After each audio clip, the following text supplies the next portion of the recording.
Clam chowder. Everyone knows it. Everyone loves it. But rarely do I see people make it. So today in this video, I'm going to show you how to make clam chowder. We're going to start by cutting up our potatoes. So now we're just going to cut up our potatoes by doing a simple cut in the middle. We've got all our potatoes cut up. We're going to do a cut like this. Cut them up into all little pieces like this. And let's do that to all of them. Now we've cut up our potatoes and we can move to the carrots. Now we've got our carrots, so we're just gonna cut it up like this. Now we're gonna put all our carrots aside. My clam chowder, I'm adding mushrooms. This isn't how normal people do it, but it adds more flavor. And yes, I said normal people because I am not normal. Now that we've cut up all of our mushrooms, we can get to actually making the clam chowder. So we're just gonna cut it sort of down like this until we get this kind of ugly cut. And we're just gonna do that to all of them now. Now we're gonna pour all of our ingredients in, starting with the carrots,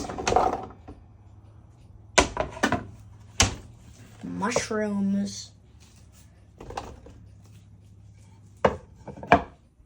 and potatoes. And this is probably gonna happen. So just throw them back in. And you're gonna wanna turn your oven up to 6. Or your stove, I guess. I mean, I'm a cook YouTuber, but I'm not the most professional at this stuff yet. I mean, I'm only 11, so I've only made 3 videos, so. So you might be wondering, this isn't clam chowder without the actual clams. Because this isn't like some vegan or vegetarian clam chowder. This is clam chowder. So we're just gonna open these cans here. We've opened this. We're just gonna pour it in like this.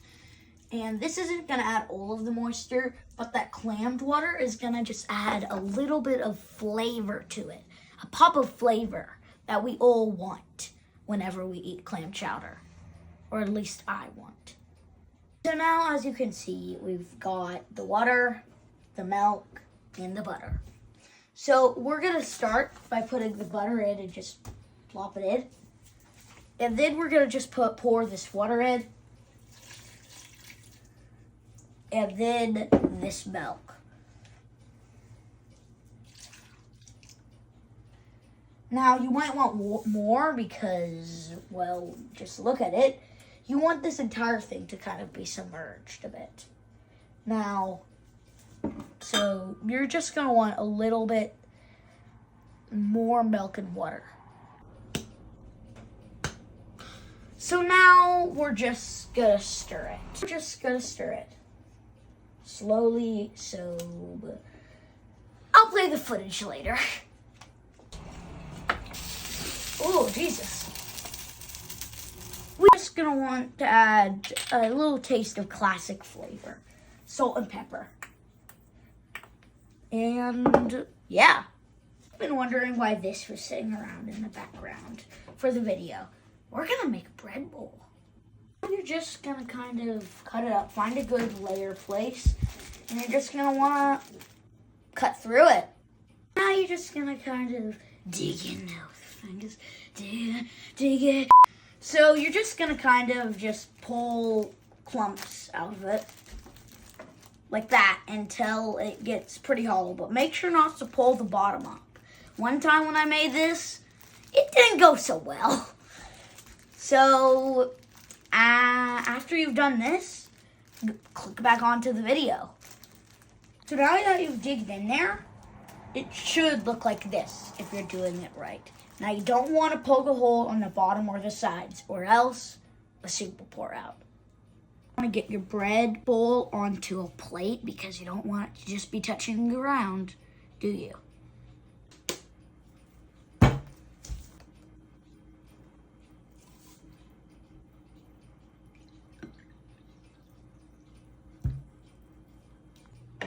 Now just grab some of the chowder, and just pour it in now.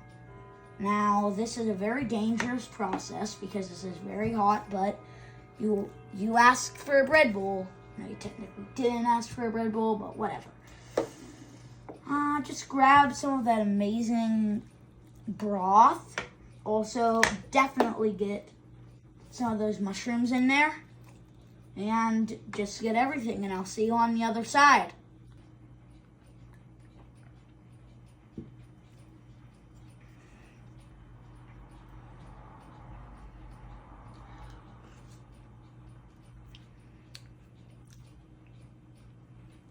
That's actually really good.